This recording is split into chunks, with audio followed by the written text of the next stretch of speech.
Bem-vindos a mais um Mercados em Ação do Jornal Económico. Nesta edição, também disponível em versão podcast nas principais plataformas de streaming, vamos começar por falar sobre as decisões mais recentes do Banco Central Europeu e o seu impacto na economia nacional e na zona euro. Depois dos habituais números e gráficos do Marco Silva, vamos analisar a situação nos Estados Unidos e da Reserva Federal. A nossa convidada desta edição é Rina Guerra, gestora de ações e ativos do Banco Carregosa. Muito obrigado, Rina Guerra, pela presença neste Mercados em Ação. Muito obrigado também, Marco Silva, por nos acompanhares nesta edição do Mercados em Ação.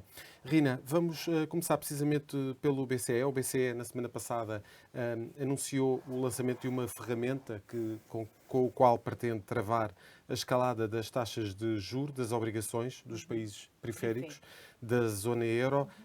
Esta ferramenta vai impedir que o spread das dívidas soberanas supere determinados limites que o BCE considera irracionais? A questão aqui é que, como temos vindo a assistir este ano, os mercados acionistas, mas também os mercados obrigacionistas, têm estado bastante sob pressão. E esta pressão tem sido ainda mais intensa nos spreads das dívidas da periferia.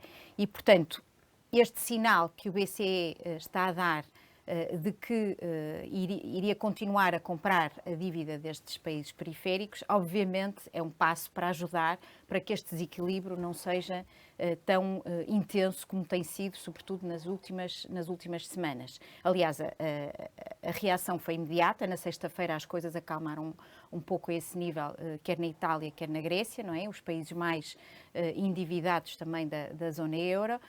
O que acontece agora é perceber, de facto, o que é que vai ser esta ferramenta. Ainda não temos dados muito concretos. Isto é um programa que está sob construção. O objetivo do BCE é que isto esteja pronto entre 20 e 21 de julho, portanto, na altura que vai anunciar o tal aumento de taxa de juros de 25 pontos base, que já está mais do que descontado no mercado, não é? Toda a gente espera que seja isso. E, portanto, nós ainda não temos muito pormenor sobre como é que isto vai ser feito.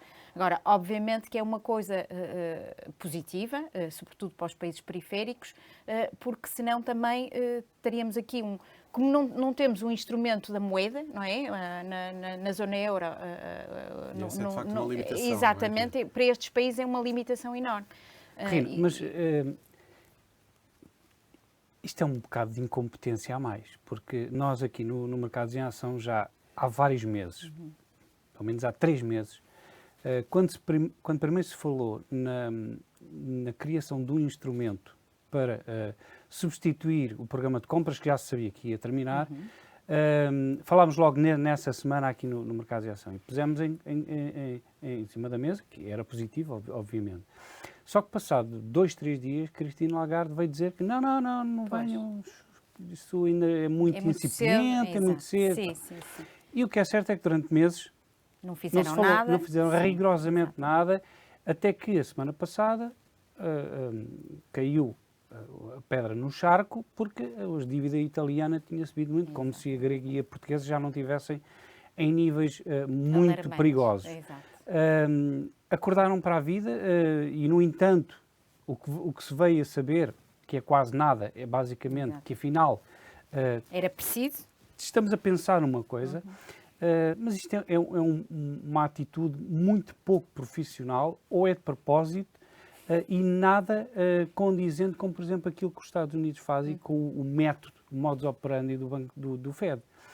Ainda temos muito que aprender. O que é que se passa no BCE? É verdade. Eu acho que o BCE, se já há críticas também à Fed por andar um bocadinho atrás da curva e ir correr atrás de prejuízo, eu acho que essa frase ainda se aplica com mais intensidade ao BCE. E é, de facto, talvez a questão aqui era que a Christine Lagarde não pensasse que isto poderia atingir estes níveis de proporção. Embora o mandato do BCE seja de facto a inflação, há um mandato informal muito mais importante, que é não desfazer a zona euro, não é? E, portanto, eu acho que esta medida é, no fundo, um sinal de pânico por parte do BCE para evitar uma situação catastrófica no caso dos países da periferia terem realmente que sair da zona euro, e aí as consequências podiam ser muito mais importantes. Por exemplo, um país como a Itália, não é? Obviamente que tem bastante impacto na zona euro, e o próprio euro aí poderia de facto acabar.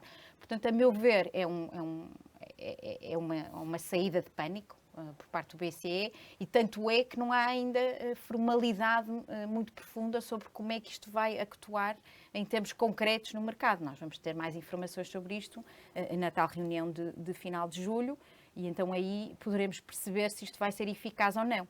Agora, é como diz, acho que já vai tarde, não é? E, portanto, obviamente questionamos a eficácia deste tipo de medidas, embora o mercado ajusta muito rapidamente, e na sexta-feira já houve realmente um ajustamento.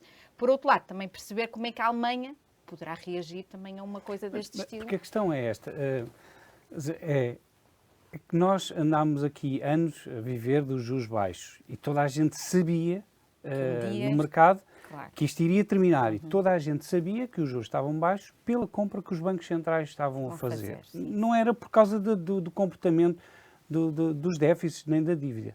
Era porque o Banco Central, os vários, estavam a comprar. E com a pandemia, soube-se, aliás, incentivou-se o aumento das dívidas para combater os efeitos. Portanto, isto era, era quase um dado adquirido que iríamos ter este problema. Portanto, como é que os mercados podem ter confiança naquilo que poderá sair? Claro. Porque um dos grandes acontecimentos do Banco Central Europeu nos últimos anos, para não dizer décadas, foi a célebre frase de Draghi dizer: faremos o que for preciso. E isso resolveu a crise. Neste momento, eu não sei se existe a mesma confiança, Rina. Achas que existe a mesma confiança? Pois, provavelmente não. Eu acho que o BCE ainda tem muitas provas a dar, sobretudo com a Christine Lagarde, que ainda é recente nestas rédeas, sobretudo nestes momentos mais conturbados do mercado. Ela ainda não tinha vivido nada parecido com isto. E, portanto, eu acho que é um momento de teste muito importante para a Europa, para a zona euro e para o euro em si também. E será que a Christine Lagarde, com esta medida, ou com este anúncio, pelo menos, irá conseguir afastar a possibilidade de fragmentação? O objetivo é esse, não é? O objetivo é esse. Agora, a questão é se o mercado não vai pensar por si e os spreads voltam a alargar como estavam antes, porque realmente as medidas do BCE tornam-se sem credibilidade, não é? Até porque temos outra questão. Estamos a esquecer que o mote neste momento é, de novo, aumentar a dívida por causa da Ucrânia. Não seja dívida individual dos países, mas dívida da União Europeia. Sim, temos os budgets de defesa a aumentar.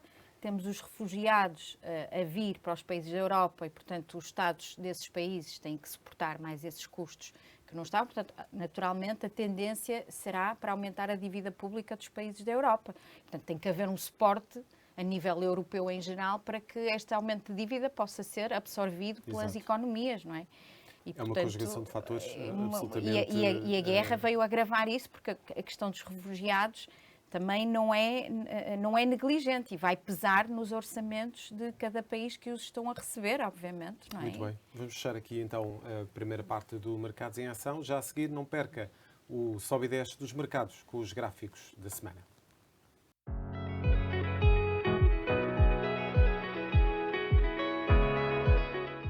Estamos de volta para a segunda parte do Mercados em Ação e passamos desde já ao sobe e desce dos mercados com o Marco Silva. Marco, o que é que os mercados desta semana nos trazem? Obrigado, Zé. A semana passada foi de vermelho carregado.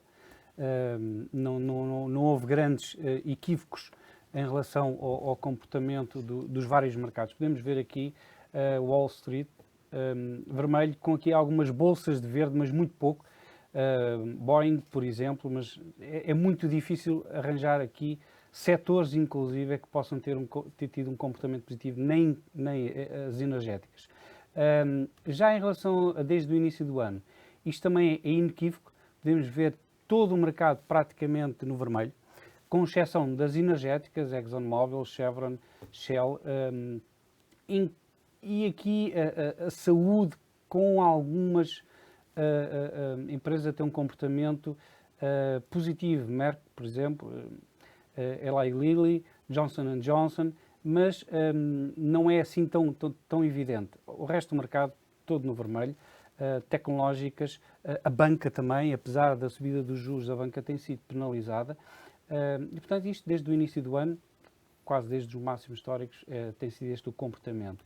Em relação ao resto do mundo, na semana passada, também vermelho, com exceção aqui de algumas empresas na China, mas o vermelho dominou o comportamento dos mercados da semana passada.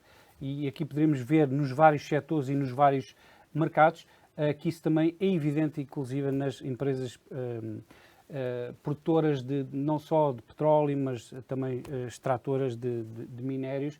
Portanto, semana passada foi claramente dos ursos.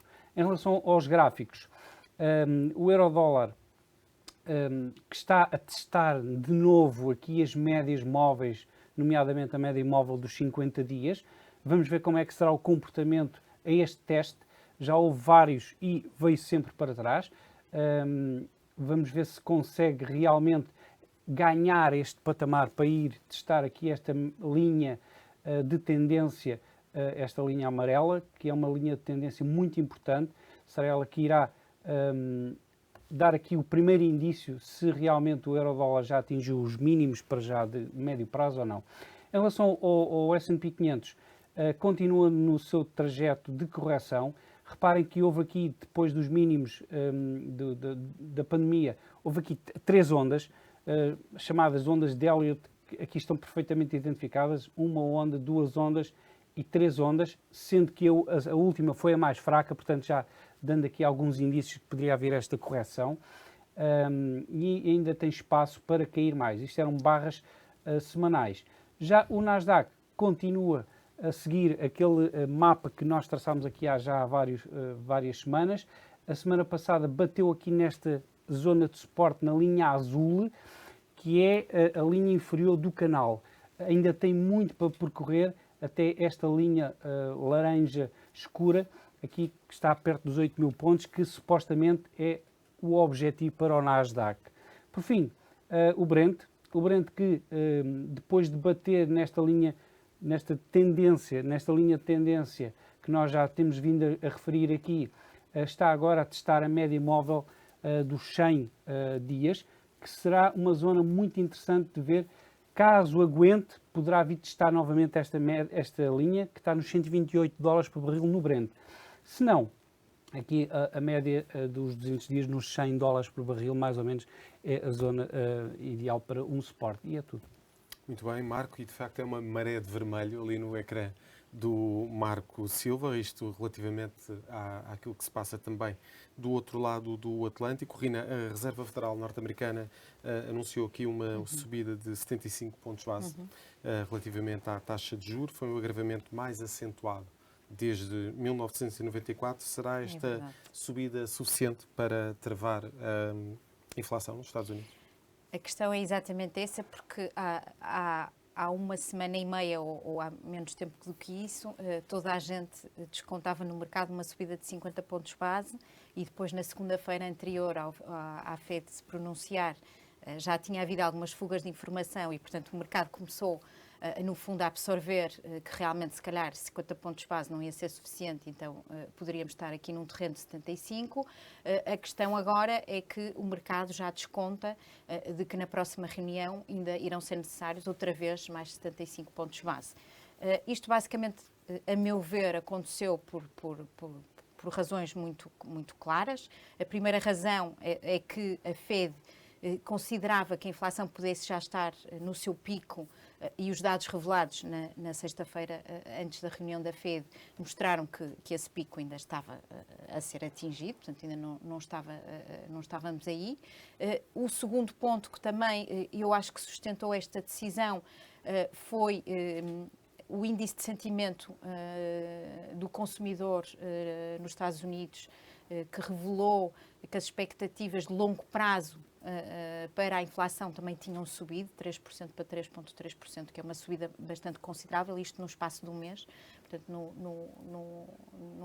esse sentimento degradou-se muito por parte do consumidor americano. E depois o terceiro ponto, que é aquilo que a Fed continua sempre a dizer, que é que o mercado, que a economia americana tem capacidade para absorver esta subida, porque o mercado de trabalho continua robusto, os salários ainda estão em crescimento, os jobless claims ainda estão a nível bastante baixo, portanto não há aqui ainda um risco de desaceleração, segundo a FED. E de facto tivemos Janet Yellen, a antiga Presidente da Reserva Federal, a dizer este domingo precisamente que uma recessão nos Estados Unidos não é inevitável. Exato, exatamente. Sim, mas poderá haver aqui alguma coisa que eu não esteja a ver, quase certeza, porque eu acho que, se bem com um comportamento muito melhor do que o BCE, mas a FED tem tido aqui alguns erros, aliás, assumidos, inclusive por Jerome Powell.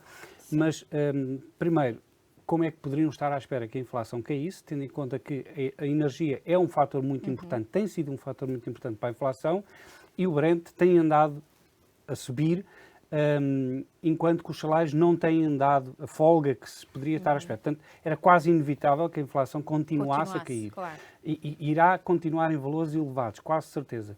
Portanto, não percebo claro. Como é que é estas expectativas. Mas aliás, três perguntas. A primeira, se acha que é realmente condizente estar à espera de uma descida da inflação nos próximos tempos, tendo em conta todos estes fundamentos. Depois, será possível realmente irmos para uma redução da inflação drástica, que é isso que se precisa, pelo menos para 4%, sem ter uma contração, ainda que de curto prazo económico? Eu acho que é praticamente impossível. Por fim, aquela reação primária ao anúncio do FED naquele dia, na quarta-feira, que eu costumo dizer sempre que a quinta-feira que é o melhor prova do algodão. É verdade. O que é que achas que possa ter acontecido ali?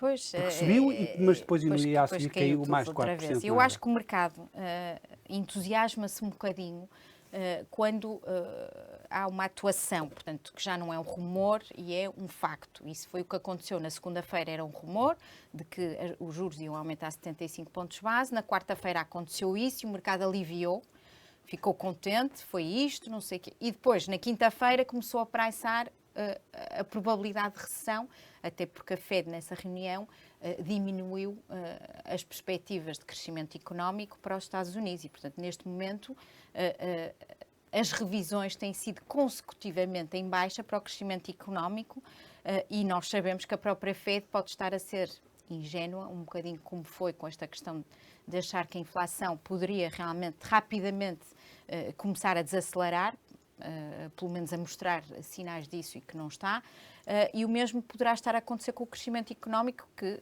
no limite poderá nem sequer ser crescimento e estarmos num cenário de recessão, que já está um bocadinho descontado para 2023 e talvez ainda não seja uma realidade já este ano. Vamos ver como é que as coisas vão estar no quarto trimestre também deste ano. Quanto à sua questão sobre se a inflação tem... se há argumentos para que arrefeça no futuro, eu acho que não, também.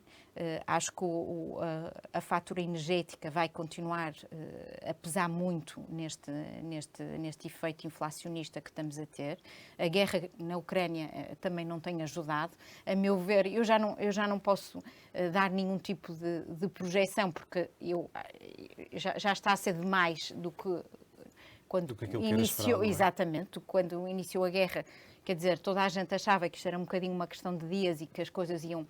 Não era normalizar, porque agora o mundo mudou para sempre, não é? E as coisas, mesmo a plano energético, todos os objetivos metidos rapidamente em face para diminuir esta dependência face a estas energias fósseis, também acelerou um bocadinho mais o processo, só que são processos que vão demorar ainda muitos anos e, portanto, estamos dependentes disto e, portanto, não há forma, não vejo de que forma é que a inflação possa baixar. Deixa-me, então, perguntar, e de que forma é que a política, nos Estados Unidos, nomeadamente, as eleições intercalares, Sim. tiveram no atraso eventual da FED subir os juros, porque isso, obviamente, iria ser recebido talvez negativamente pelo público, mas agora, obviamente que existe a pressa de conter a inflação, porque isso irá ter, e tem, um efeito negativo nas sondagens em relação a Joe Biden. Rina, temos mesmo que fechar uma resposta rápida. Peço-lhe, Não, se acho possível. que, obviamente, aqui tudo se vai jogar no plano do crescimento. Crescimento negativo é sempre mau para quem está no poder. Portanto, eu acho que é essa a resposta. Para Joe Biden não é positivo isso. Muito bem, fechamos aqui então a segunda parte do Mercados em Ação. Na terceira parte vamos descobrir quais são as escolhas desta semana. Fique connosco.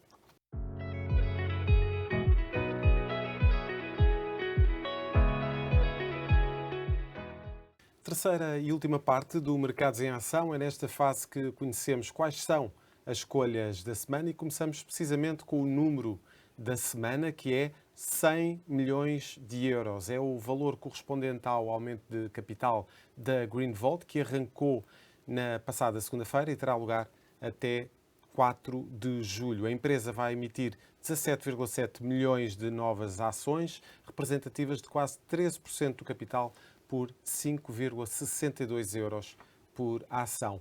Os atuais acionistas e investidores têm direitos preferenciais de subscrição.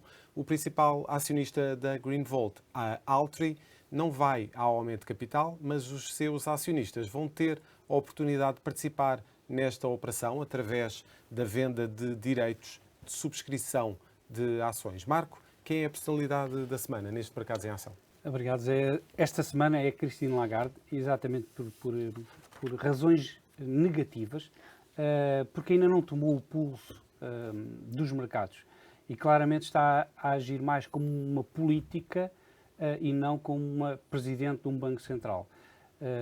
Mário Draghi conseguiu fazer isso muito bem e ele era político e é político, mas Christine Lagarde começou muito mal o seu mandato à frente do BCE e vamos ver quais serão as consequências disso. E estes serão temas para debater com Rina Guerra nesta terceira parte do Mercados em Ação. Rina, relativamente ao número da semana, falámos ali dos 100 milhões de euros, que será o aumento de capital da Greenvolt. Este aumento de capital, de certa forma, existe aqui uma tentativa de acelerar a implementação do plano de investimentos da Greenvolt? Exatamente. A questão, a empresa, como sabem, a empresa entrou em bolsa no ano passado, tem tido um comportamento pulsista absolutamente extraordinário, também tal como várias outras empresas nesta área energética, e o que a empresa alegou, portanto, nessa altura já angariou 150 milhões de euros em bolsa e agora vem pedir mais 100 milhões ao mercado. O que a empresa alegou é que, neste momento, o pipeline, em termos de projeto, é tão maior do que quando a empresa se lançou no mercado, é praticamente o dobro, e, portanto, para fazer face a esse crescimento, precisa de voltar a ir ao mercado. Os bons sinais disto é que o mercado realmente continua muito dinâmico nesta área das energias renováveis. Apesar da Altri não participar no aumento de capital e deixar-se diluir na posição que ainda tem na Greenvolt, vai passar de cerca de 19% para 16% e tal por cento, não é? Os outros acionistas de referência vão participar e já deram esse aval e, portanto, cerca de 48% do capital já está, digamos assim, garantido por estes acionistas de referência.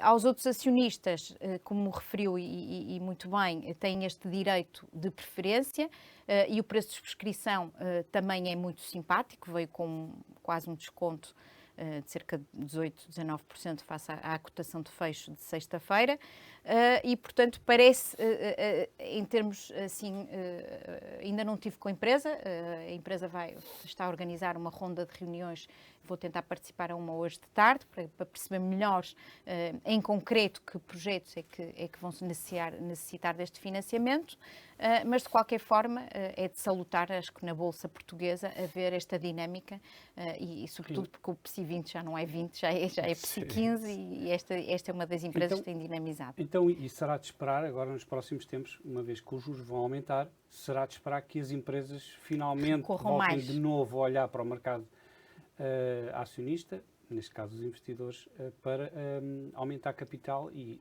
satisfazer as suas necessidades de investimento? Parece-me uma conclusão bastante lógica.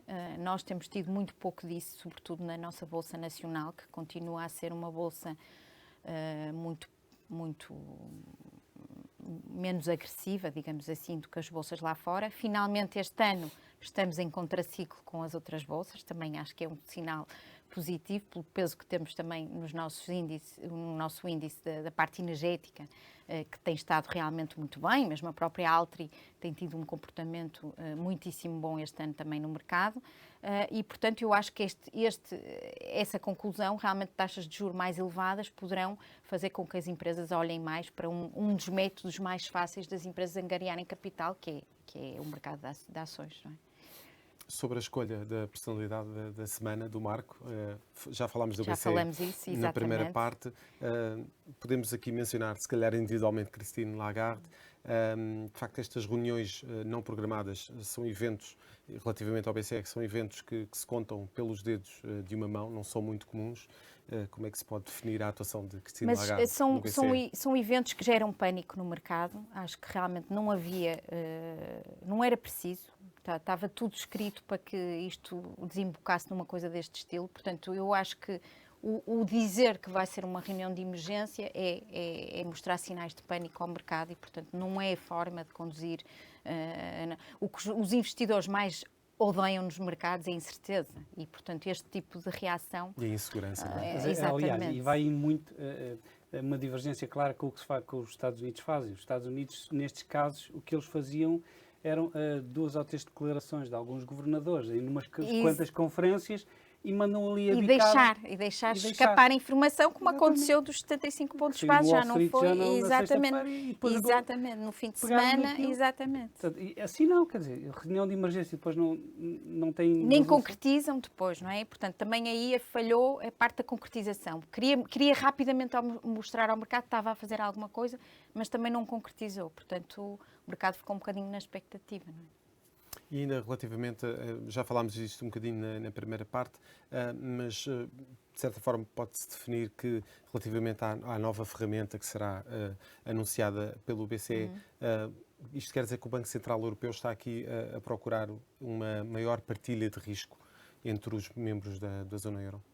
Completamente, não é? Isto vamos ver países que estão a sofrer menos, um bocadinho a financiar, entre aspas, os países que estão a sofrer mais, que neste caso proeminente é mais a Itália, a Grécia e nós também, obviamente. Mas deixa-me só pôr porque isto é importante elucidar, porque assim, o que tem ocorrido é que os bancos centrais dos próprios países têm comprado a sua própria dívida. E atenção que a responsabilidade por essa dívida não é do BCE, não é comunitária, é dos próprios bancos. Sim. Ou seja, a dívida que nós estamos a comprar nossa, que é o Banco de Portugal que está a comprar e está a assumir esse risco, somos nós que temos o risco. Não é os alemães nem mais ninguém. Portanto, isso é já um passo muito importante que está um pouco oculto, porque depois se julga que o BCE, em caso se necessário, possa ajudar, o BCE ou a Europa, mas já existe esse risco inerente dos próprios países. Basicamente, neste momento, a única coisa que não está às claras é que somos nós a comprar. Exato. Mas somos, com ordem, com mandato do BCE, mas somos nós a comprar e o risco está connosco, não está no BCE. Muito bem. Rina, para terminar, gostaria de lhe agradecer então a presença neste Mercados em Ação e que possa voltar ao nosso convívio de uma próxima vez. Muito obrigado. Marco, também muito obrigado. Voltamos então para a semana com mais um Mercados em Ação. Veja ou reveja esta e outras edições no site e nas redes sociais do Jornal Económico. Ouça também a versão em podcast disponível nas principais plataformas de streaming.